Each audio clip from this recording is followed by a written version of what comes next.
नमस्कार दोस्तों, welcome to current affairs. आज के समय पूरी दुनिया जिस मुश्किल से गुजर रही है, भारत ने उसका समाधान निकाल लिया है। इसलिए पूरी दुनिया में भारत की तारीफ की जा रही है। भारत को यह सफलता कई सालों की मेहनत के बाद मिली है। अब भारत भी इलेक्ट्रॉनिक मैन्युफैक्चरिंग के क्षेत्र को और बढ़ावा देने के लिए लगातार काम कर रहा है। आप लोग जानते होंगे कि आज के समय ताइवान एक बहुत बड़ा इलेक्ट्रॉनिक एक्सपोर्टर कंट्री है और एक तरफ वैसे ही पूरी दुनिया में इलेक्ट्रॉनिक शॉर्टेज चल रही है। ऐसे में अगर चाइना ने थोड़ी सी भी एक्टिविटी की ताइवान पर, तो इलेक्ट्रॉनिक सप्लाई रुक जाएगी। तो पूरी दुनिया में इस बात को लेकर डर है कि चाइना कोई एक्टिविटी ना करे ताइवान पर। भारत भी चिंतित था इस बात को लेकर। इस वीडियो में हम काफी कुछ डिस्कस करेंगे, सो इस वीडियो को एंड तक जरूर देखिएगा। और आपने अभी तक हमारे चैनल को सब्सक्राइब नहीं किया है तो जरूर से सब्सक्राइब कर लीजिएगा, ताकि हमारे वीडियो की लेटेस्ट नोटिफिकेशन आप सभी को सबसे पहले मिल सके। हाल ही में एक न्यूज सामने आई है कि पॉलीमेटेक कंपनी भारत में एक बहुत बड़ा प्रोडक्शन शुरू करने जा रही है। पॉलीमेटेक इलेक्ट्रॉनिक्स ने कहा कि 2025 तक सेमीकंडक्टर मैन्युफैक्चरिंग के लिए $1 बिलियन इन्वेस्ट करने का टारगेट है।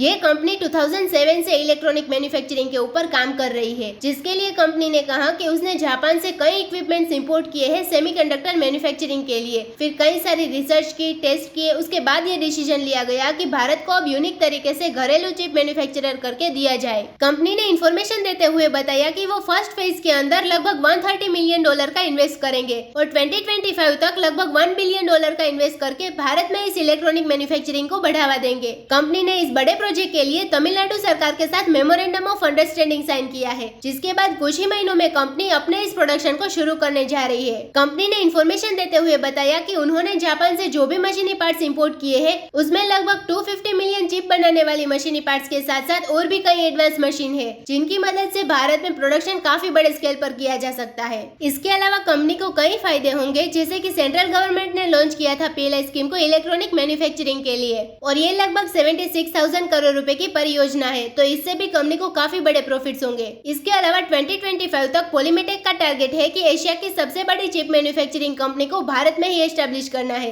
क्योंकि आने वाले समय में इलेक्ट्रॉनिक की डिमांड लगातार बढ़ती ही जा रही है। भारत में सेमीकंडक्टर की खपत 2026 तक लगभग $80 बिलियन और 2030 तक लगभग $110 बिलियन क्रॉस की जाने की उम्मीद है। IT मिनिस्टर अश्विनी वैष्णव जी ने बताया कि भारत में सेमीकंडक्टर PLI स्कीम योजना के तहत कई और आवेदन मिले हैं और उम्मीद है कि इस प्रक्रिया को पूरे होने में लगभग 15 से 18 महीने लगेंगे, क्योंकि यहाँ पर बहुत सारे वेरिफिकेशन किए जा रहे हैं कि कंपनी लोकल तरीके से भारत में इलेक्ट्रॉनिक्स का प्रोडक्शन करे। इसके अलावा भारत को देश में लोकली सेमीकंडक्टर फैब और डिस्प्ले फैब सेटअप करने के लिए 5 बड़ी ग्लोबल सेमीकंडक्टर कंपनियों से इन्वेस्टमेंट के प्रपोजल प्राप्त हुए हैं, जहाँ पर कंपनियों को 15 से 18 महीनों के अंदर अपने प्रोडक्शन को स्टार्ट करने की परमिशन दे दी जाएगी। पॉलीमेटेक भारत में एक बड़ी योजना के साथ आई है, जहां आज के समय कई देशों को इससे मुश्किल हो रही है। तो इसी नोट के साथ वीडियो करते हैं खत्म। उम्मीद है यहाँ पे आपको काफी कुछ जानने को मिला होगा। Thank you for listening.